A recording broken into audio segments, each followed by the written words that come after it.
Every time customer service fails you, you blame the wrong person. You blame the agent, you blame the company, you blame AI. You should be blaming the bonus structure. If you want to understand why service feels colder, slower, more adversarial, stop looking at the script. Start looking at the compensation plan. Let me put something on the screen.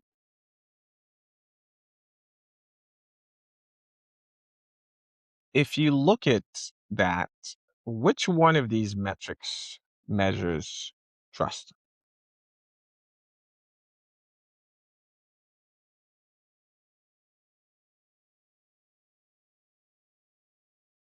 The answer, of course, is none of them. This is not an accident. Customer service does not exist to maximize trust.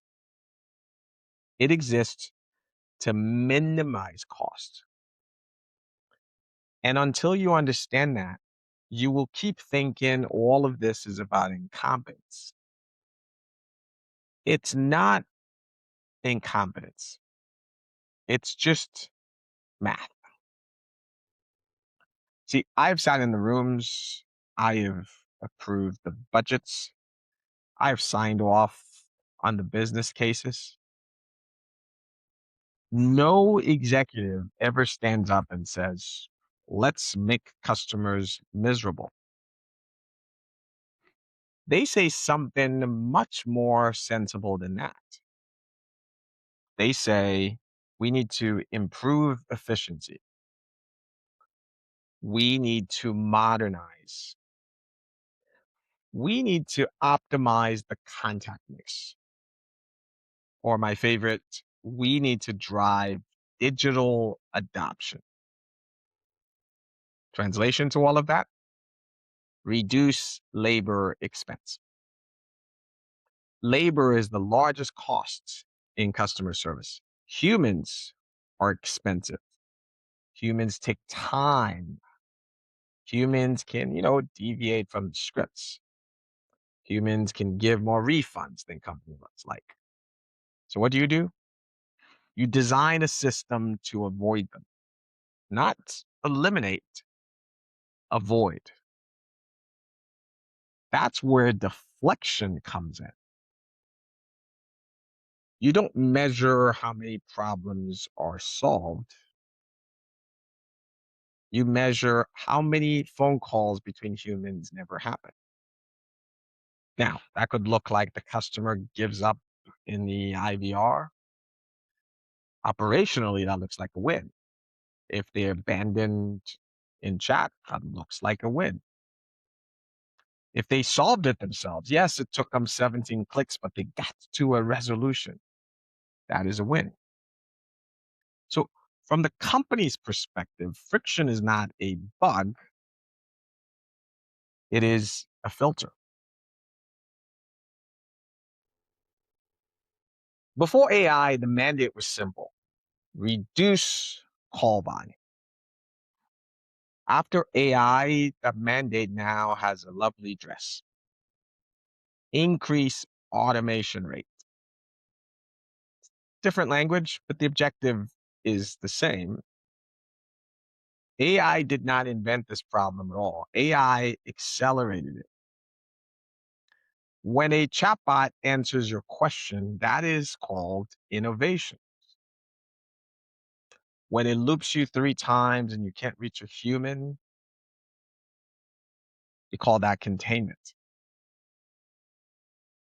Now, whether it's containment or whether it's deflection, those are metrics. Metrics that mean that the interaction never touched a paid employee. So you're not fighting technology, you're fighting a KPI. Let's use banking. Let's look at large financial institutions, your Wells Fargo's, your Bank of America, JP Morgan Chase. And this is not about villainizing them. I just want to give you a sense of scale. So when they close a branch, we call that modernization.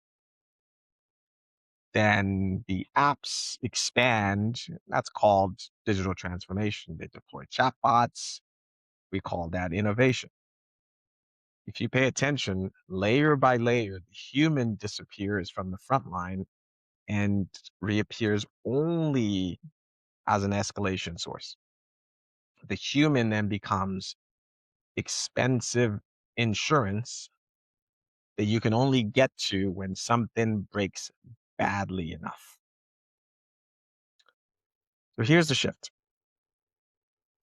Service used to be all about the relation. Now it is more conditional, meaning if you are profitable enough, if you are loyal enough, if you are loud enough, you may reach a person. Otherwise, the system is designed to process you. So when the branch closes, it improves the cost structure. When wait time doubles, that also improves the cost structure. When service degrades, but the earnings rise, executive compensation also rises.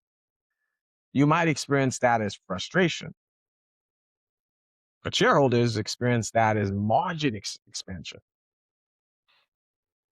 The system is not malfunctioning, it is functioning.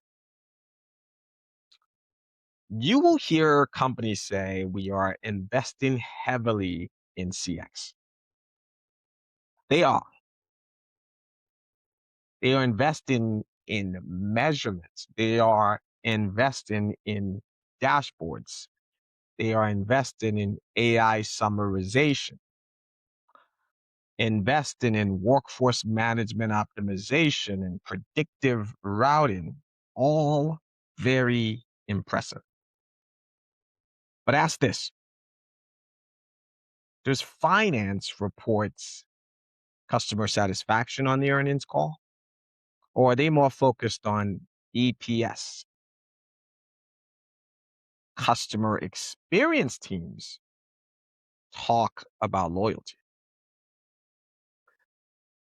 Now, I want to clear something up. The agent, that service person you're talking to, is not your enemy. They are measured on average handle time, adherence, utilization, after call work, schedule compliance.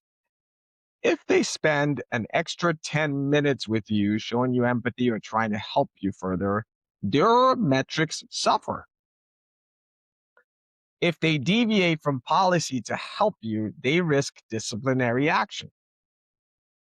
If they escalate too often, they get a coaching.